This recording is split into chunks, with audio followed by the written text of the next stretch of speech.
3 étapes pour planifier ton contenu avec succès et constance sur les réseaux sociaux. Un fait qui se passe présentement en 2024 et depuis ces dernières années, c'est que de plus en plus d'utilisateurs aiment les marques qui connectent avec eux en ligne sur les réseaux sociaux. J'ai quelques petits faits, avant de continuer notre leçon d'aujourd'hui, j'ai quelques petites statistiques, si on veut, à te montrer pour te démontrer comment c'est important de promouvoir et de bien positionner son entreprise, sa business, sa marque personnelle en ligne. Premièrement, 54% des utilisateurs emploient les réseaux sociaux pour chercher des produits. 90% des utilisateurs d'Instagram suivent au moins une entreprise sur cette plateforme. 50% d'entre eux se disent davantage intéressés par une marque lorsque celle-ci diffuse des publicités sur Instagram. D'où vient l'importance de bien planifier son contenu sur les réseaux sociaux pour justement pouvoir faire partie d'un marché où ce que les gens s'intéressent à ton produit, les gens s'intéressent à ce que tu as à offrir, tes services ou tes produits en ligne. Donc, si jamais tu veux avoir un petit peu plus d'informations et lire plus profondément sur ces statistiques, tu peux toujours me contacter. Je pourrais facilement te partager le lien que tu vois ici. Ça provient de meltwater.com. Super article intéressant. Les statistiques ne sont pas seulement sur Instagram, mais tu peux aussi trouver des statistiques sur LinkedIn, Facebook par exemple et Pinterest. Donc, on continue. Aujourd'hui, comme je te disais, il est important de bien planifier son contenu. Et aujourd'hui, je partage avec toi 3 étapes pour bien planifier ton contenu. Et attention, si tu restes jusqu'à la fin, je partage, j'ai une invitation spéciale pour toi et aussi je partage avec toi en bonus mon planning, mon planificateur, ce que j'utilise moi-même. Et si jamais tu veux avoir le lien, reste jusqu'à la fin de cette vidéo et je la partage avec toi. Et avant qu'on continue, n'oublie pas que tu peux toujours me suivre sur Facebook, Instagram et aussi tu peux t'abonner à ma chaîne, YouTube plutôt et appuyer sur la petite cloche juste ici, là, si jamais tu veux ne pas manquer à chaque semaine je partage avec toi à chaque semaine des vidéos sur le marketing de contenu, les astuces sur la création, les outils et les stratégies de contenu marketing pour mieux promouvoir ta business en ligne et bien sûr ta marque personnelle. Donc, cette semaine, ou plutôt, cette semaine, on parle de planification. Par contre, juste un petit résumé de la semaine passée. La semaine passée, nous avons parlé de recherche. Donc, aujourd'hui, maintenant, tu devrais savoir quelle plateforme que tu veux utiliser. Tu devrais avoir une idée au niveau des mots-clés, des hashtags que tu peux utiliser dans ton texte, dans tes titres et aussi avoir une idée de quel type de contenu que tu aimerais créer suite à tes recherches sur d'autres créateurs, tes concurrents, dans le fond, d'une certaine façon, des gens qui sont dans la même industrie que toi. Par exemple, ça t'aide à déterminer si tu veux faire du contenu qui avec des images, par exemple, des contenus vidéo, aller en direct, faire du contenu format texte ou peut-être mélanger un petit peu de tout, d'en faire quelques-uns de tout ça aussi. C'est tout à fait correct aussi. Alors, si jamais tu as manqué la dernière vidéo que j'ai partagée avec toi sur les recherches, tu trouveras le lien dans les commentaires de cette publication. Donc, tu ne t'inquiètes pas, tu ne manqueras rien. Donc, comme je disais, cette semaine, aujourd'hui plutôt, nous allons parler de planification et nous allons nous concentrer sur 3 types de planification. La première, c'est de planifier ta marque personnelle et visuelle. La deuxième, c'est de planifier ton contenu. Et la troisième, c'est de planifier les fréquences ou la fréquence de tes publications. Donc, au niveau de ta marque personnelle et visuelle, avant qu'on continue, j'aimerais jouer un petit jeu avec toi. Lorsque tu vois ces logos, comme celui-ci, qu'est-ce que ça te dit? Ou celui-ci, par exemple. Est-ce que tu devines tout de suite c'est quelle marque, c'est à quelle marque appartient ce logo? Ou encore celui-là.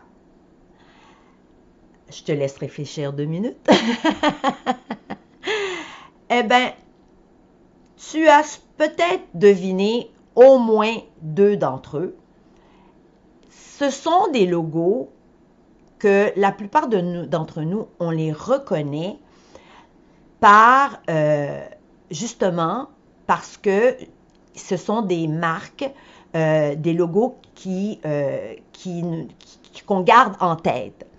Et pour revenir à ta marque personnelle et visuelle, c'est comme McDonald's ou Dove, par exemple, ou Nike.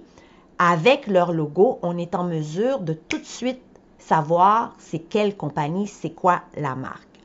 Donc, au niveau de la marque visuelle et ta marque personnelle, c'est la même chose lorsque on parle exactement lorsqu'on parle exactement de ça.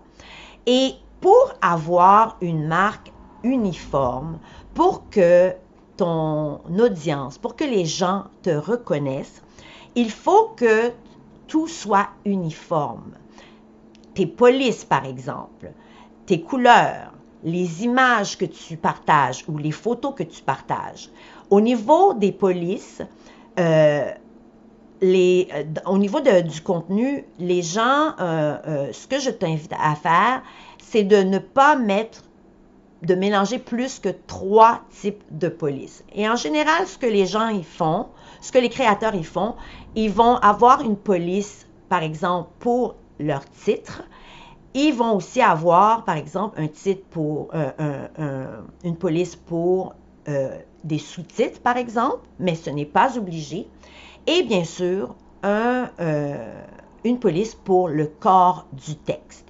Donc, ce sont les 3 types de polices que tu pourrais retrouver au niveau de ton contenu. Si tu regardes, par exemple, ce que j'ai, mon texte ici, la présentation ici, ça, c'est ma police, mon titre. Et ça, ici, c'est la police pour mon corps de texte.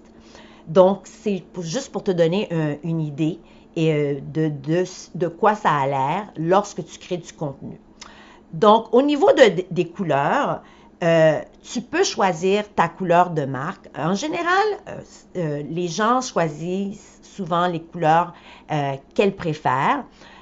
Par contre, par exemple, une couleur dominante et ils vont aller chercher une couleur qui, d'une certaine façon, qui va avec cette couleur dominante. Par exemple, moi, dans mes couleurs, la couleur de ma marque, c'est le mauve et le orangé. Et dans mon texte, j'aime bien utiliser le blanc. Il y en a qui vont utiliser du texte noir. Il y en a qui vont laisser la couleur dominante comme une couleur du blanc, par exemple. si je vous montre des exemples de couleurs dans Canva, parce que c'est là qu'on est présentement, comme vous voyez, vous pouvez, Canva vous aide à pouvoir trouver des couleurs, par exemple, que vous pourriez agencer ensemble pour trouver la couleur de ta marque, dans le fond. Donc, et au niveau des images, au niveau des photos, ben c'est la même chose. Les images, pense au logo, pense à ta signature. Peut-être que tu veux avoir une certaine signature lorsque tu termines ton texte, par exemple, sur ton design.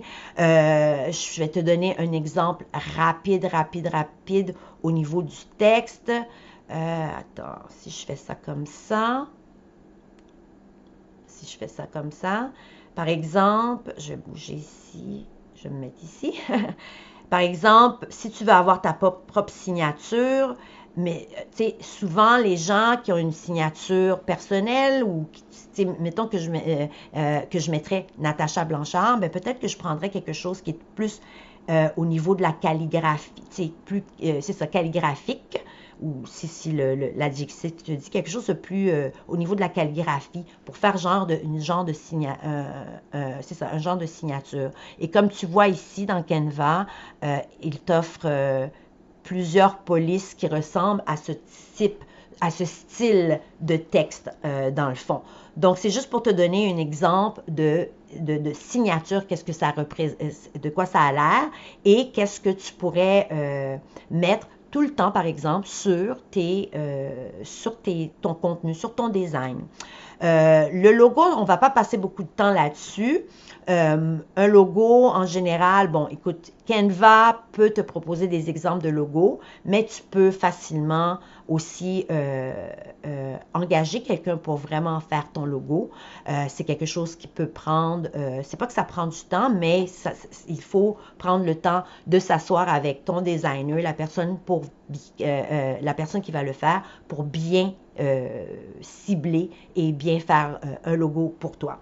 Et donc, par rapport aux images et les photos, comme je te disais, l'image, le visuel doit être uniforme dans le sens que peut-être que au niveau des images, tu vas aller chercher des images qui vont avoir peut-être des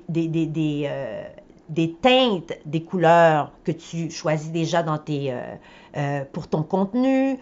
Tu vas peut-être aller chercher des éléments qui se ressemblent, des trucs un petit peu plus 3D par exemple, pour aller chercher des trucs qui sont vraiment où ce que les gens, lorsqu'ils voient ton contenu, tout de suite, ils vont dire « Ah, ça, c'est le contenu de telle personne. » Donc, c'est ça, la marque personnelle et visuelle. C'est sûr que c'est plus, il y a beaucoup plus de détails par rapport à créer ta marque. Il y a des experts qui enseignent comment bien peaufiner d'une certaine façon ta marque personnelle et je t'invite à aller voir, à faire des recherches plus profondément là-dedans, surtout si tu aimerais développer ta marque personnelle ou la marque de ton entreprise. Donc, ça, c'est pour la marque personnelle. Et le deuxième, c'est le planificateur. Donc, il y a plusieurs planificateurs, il y a plusieurs applications, il y a plusieurs, comment on appelle ça, il y a plusieurs outils en ligne que tu peux utiliser pour planifier ton contenu et t'organiser mieux. Par exemple, il y a Trello, un software, une application en ligne que tu peux utiliser qui est gratuit d'ailleurs pour justement planifier ton contenu. Il y a beaucoup de gens aussi qui utilisent Notion. Notion, par contre, c'est un outil payant. Et pourquoi pas faire aussi le tien? Créer ton propre tableau, ce qui n'est pas tout à fait compliqué, surtout si tu viens de commencer, si tu n'as pas à gérer d'autres comptes, si tu n'as pas à gérer plusieurs plateformes, tu peux facilement créer un tableau pour planifier ton contenu. Et ceci étant dit, je vais t'amener à mon planificateur de contenu à moi. Et bon, ne sois pas... ne t'en fais pas. Tu vois, j'ai beaucoup d'onglets. J'ai beaucoup de comptes où ce que je dois gérer. Donc, c'est pour ça. Mais je voulais te montrer de quoi ça pourrait avoir de l'air pour toi si tu fais un planificateur. Donc, par exemple, j'ai une colonne avec la date, la semaine par exemple, où ce que je vais publier. Ici, j'ai les types de contenu. Par exemple, ça, c'est un live. Ça, c'est des vidéos plus courts. Bon, là-dedans, il y a des carousels pour Instagram. Tu sais, il y a différents types de vidéos. Et là, j'ai les titres. Ici, j'ai une colonne pour m'indiquer si j'ai terminé d'éditer ou non, surtout si c'est une vidéo. Ici, c'est le lien directement vers vers cette publication-là, une fois qu'elle a été faite. Et pourquoi je vois pas mon... Ah, là, voilà. Pourquoi je mets un lien ici, c'est parce que je partage aussi ces publications avec ma liste courriel et c'est plus facile à ce moment-là pour moi d'aller trouver le lien ici dans mon tableau que d'aller chercher puis de perdre du temps à chercher. Et donc, tu vois, ici, j'ai une colonne pour chaque plateforme. J'ai Facebook, par exemple, j'ai Instagram, j'ai LinkedIn, il y a Pinterest ici, il y a TikTok et bien sûr, il y a la colonne pour ma liste de courriels. Et bon, ici, bon, j'ai des couleurs pour m'indiquer ce qui a été publié, des couleurs pour me référer là, finalement.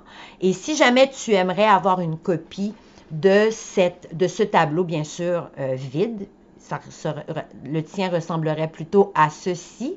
Et comme je te dis, si toi, tu as juste une plateforme, souvent les gens commencent souvent par une seule plateforme, Instagram ou Facebook, et on a la chance d'avoir Facebook qui est où ce que tu peux connecter Facebook avec Instagram. Donc, ça peut te faire deux plateformes, puis tu publies soit sur Facebook et automatiquement, ça se publie sur Instagram ou vice-versa.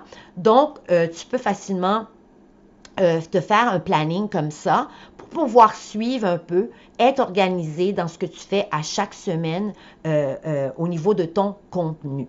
Donc, n'oublie pas, comme je te disais, si jamais tu es intéressé à avoir ce tableau, tu pourras toujours m'envoyer un message, me mettre un commentaire et ça me fera plaisir de t'envoyer une copie. Donc, troisièmement, continuons avec la fréquence. Donc, planifier le nombre de publications que tu aimerais faire et réaliser par semaine. Donc, ce que ça veut dire, c'est que sachant le nombre de publications que tu veux faire par semaine, ben ça t'aide à mieux t'organiser par rapport à comment tu vas créer ce fameux contenu. Parce qu'il te faut du temps, planifier du temps pour le créer, ton contenu, n'est-ce pas? Et si c'est quelque chose que je te recommande au niveau de publier, c'est de publier un minimum de 3 fois par semaine sur ton fil de publication. Comme ça te permet d'avoir plus de visibilité, d'avoir des gens aussi qui vont commencer à interagir avec ton contenu et aussi grandir ta communauté, n'est-ce pas? Et au niveau de la fréquence, c'est la constance. Il ne faut pas oublier la constance. Et attention, ta constance n'est pas celle d'une autre personne. Elle doit être réalistique selon ton emploi du temps. Donc, peut-être que tu travailles à temps plein, peut-être que tu travailles à temps partiel, peut-être que tu as plein d'autres choses dont tu dois t'occuper. D'ailleurs, ta business, par exemple, tes clients, faire des appels, faire tes appels de vente, par exemple, des choses comme ça. Donc, sois réalistique au niveau de... sois réaliste plutôt au niveau de ton emploi du temps. Souvent, les gens vont arriver en ligne, tu vas commencer, puis tu vas te dire, bon, je vais poster 7 jours sur 7. Mais est-ce que c'est réaliste pour toi? Tu es peut-être maman, tu es peut-être papa, tu dois t'occuper des enfants, tu dois travailler. Il y a plein de choses qui se passent dans la vie. C'est sûr qu'il faut sortir de sa zone de confort. C'est sûr qu'il faut mettre du temps si jamais tu veux réussir. C'est sûr qu'il faut passer à l'action lorsqu'on veut promouvoir ces trucs sur les réseaux sociaux. Par contre, il faut être réaliste. Donc, dans ta réalité, si 3 fois par semaine, c'est bon pour toi, tu peux faire 3 fois par semaine. Si 4 fois par semaine, c'est bon pour toi, vas-y. 5 fois, vas-y. 6 fois, vas-y. Mais pourquoi je préfère que tu commences avec un minimum de 3 fois par semaine et continuer comme ça, c'est parce que souvent, on décide de faire, de poster à chaque jour, puis finalement, on finit par ne rien poster du tout parce que on est débordé. Donc, je te conseille de garder une constance. Commence par 3 ou 4 fois par semaine. Et puis, si tu vois que ton beat est bien et que tu sens que tu veux rajouter une journée de plus pour faire tes publications, eh bien, vas-y. C'est ce que je te conseille. Et donc, voici les trois étapes pour bien planifier ton contenu. Et il ne faut pas oublier qu'il faut avoir un système. En ayant un système, ce que ça résulte, c'est que tu vas pouvoir garder ta constance. Et comme je t'avais promis, si tu restes avec moi jusqu'à la fin, je t'avais promis que je partagerais quelque chose avec toi et c'est mon système, le système que j'utilise pour rester constante au niveau de mon contenu que je partage à chaque semaine sur les réseaux sociaux en planifiant bien ces étapes. Je bloque du temps pour, premièrement, l'écriture de textes et des titres. J'ai mis ici ça c'est le temps que ça me prend. Peut-être que ça va te prendre moins de temps, bravo. Peut-être que ça va te prendre plus de temps, surtout si tu viens de commencer, mais c'est correct. Parce que lorsqu'on commence quelque chose, lorsqu'on apprend quelque chose, ça prend un petit peu plus de temps, puis à un moment donné, on commence à s'habituer et ça prend de moins en moins de temps à faire. Ça devient, comme on dit, second nature, une seconde nature. Donc, 1 heure à peu près pour l'écriture de texte et les titres, environ 30 minutes pour la sélection d'images, enregistrer une vidéo. Comme par exemple, tu vois la vidéo que je fais avec toi présentement, je sais qu'elle va durer à peu près une trentaine de minutes. Par contre, il y a des vidéos que je vais faire, ça va durer 10 minutes. Il y a peut-être une autre vidéo, par exemple, des petites vidéos qu'on appelle des short vidéos pour des Reels sur Instagram ou Facebook. Peut-être que ça va prendre seulement 5 minutes ou 3 minutes. Ça dépend de ce que tu fais, bien sûr. Quel genre d'enregistrement de vidéo que tu fais, bien sûr. Maintenant, l'autre étape, c'est la création du contenu soi-même, c'est-à-dire le design et l'édition, si on parle de vidéo, c'est à peu près 2 heures. Le design, en général, je fais ça sur Canva. comme ici, comme cette présentation-là, je l'ai créée sur Canva. Tu peux facilement, si tu n'es pas très à l'aise à créer ton contenu, tu peux facilement aller sur Canva et te trouver des gabarits que tu peux utiliser pour tes réseaux, pour ton contenu, pour tes réseaux sociaux. Maintenant, du temps aussi pour publier ou programmer ton contenu. Publier, c'est pas tellement long, surtout si tu as déjà fait, si tu as fait toutes les étapes avant, ton texte et tout ça. Et n'oublie pas ton texte, tu as mis tes mots-clés, des mots-clés, tu as mis 2-3 hashtags et c'est juste de copier. Une fois arrivé à publier, ben c'est juste de copier et coller ta publication, ton texte dans ta publication et programmer ton contenu si tu le veux. Il y a aussi des outils pour programmer ton contenu. Tu peux le faire, mettons que tu veux programmer ton contenu durant toute la semaine. Tu peux le faire. Nous avons la chance avec Facebook. Si tu as une page Facebook pour ton entreprise, nous avons la chance d'avoir accès à Facebook Business Studio, oui c'est ça, Facebook Business Studio, où ce que tu peux aller programmer tout ton contenu, non seulement pour Facebook, mais si tu as aussi Instagram, tu peux programmer tout ça dans Facebook Business Studio.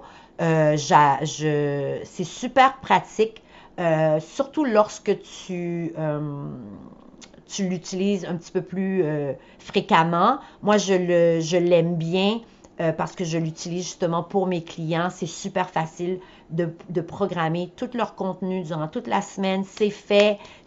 Ça prend quelques minutes. Une fois que tout le contenu est fait, ça prend peut-être 30 minutes pour mettre tout ça en place. Et puis, voilà, c'est fait. Tu n'as plus besoin de penser à tes publications durant la semaine.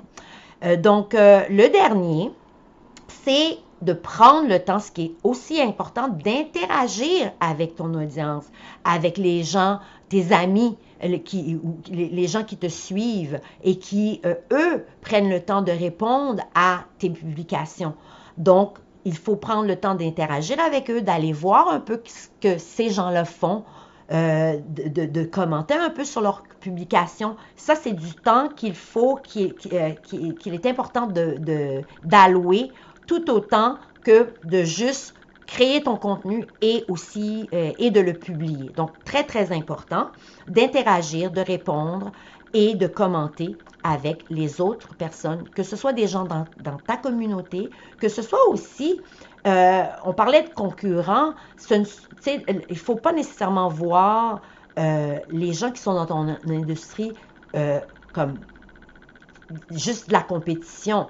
Souvent, c'est en suivant les gens qui sont dans ton industrie, c'est eux aussi qui vont t'élever, c'est eux aussi qui vont t'encourager. Alors, n'hésite pas de suivre d'autres personnes qui sont dans ton industrie, ainsi que d'autres personnes qui ne le sont pas nécessairement. OK? Donc, voici la petite surprise que je t'avais réservée, mon système, où ce que je bloque du temps, ce que je fais, dernier petit truc, je ne fais pas ça en une journée. Je prends par exemple, je vais peut-être prendre du temps, moi j'aime bien faire mes trucs le samedi jusqu'au lundi. Donc, peut-être le samedi, je vais écrire le texte, puis je vais enregistrer la vidéo. Après ça, peut-être le dimanche, je vais prendre mon temps pour faire l'édition et créer mon contenu, par exemple. Tu comprends? Puis bien sûr, le temps de la publication, ben, tu le fais le jour même que tu publies, par exemple. Mais maintenant, on est chanceux parce qu'avec, par exemple, Instagram, tu peux aussi programmer ta publication à l'intérieur du plateforme. Je ne veux pas te mélanger ou quoi que ce soit, mais tu peux le faire aussi. Il y a cette fonction-là. Mettons que tu as fini de faire ton contenu, ben, tu peux aller... tu peux aller préparer toute ta publication, puis tu mets la date ou ce que tu veux. Mettons que si tu veux que ça soit publié le lendemain, tu mets la date de publication pour le lendemain, par exemple. Donc, voilà pour mon système. Et n'oublie pas, avant que je te quitte, n'oublie pas, j'ai mon invitation spéciale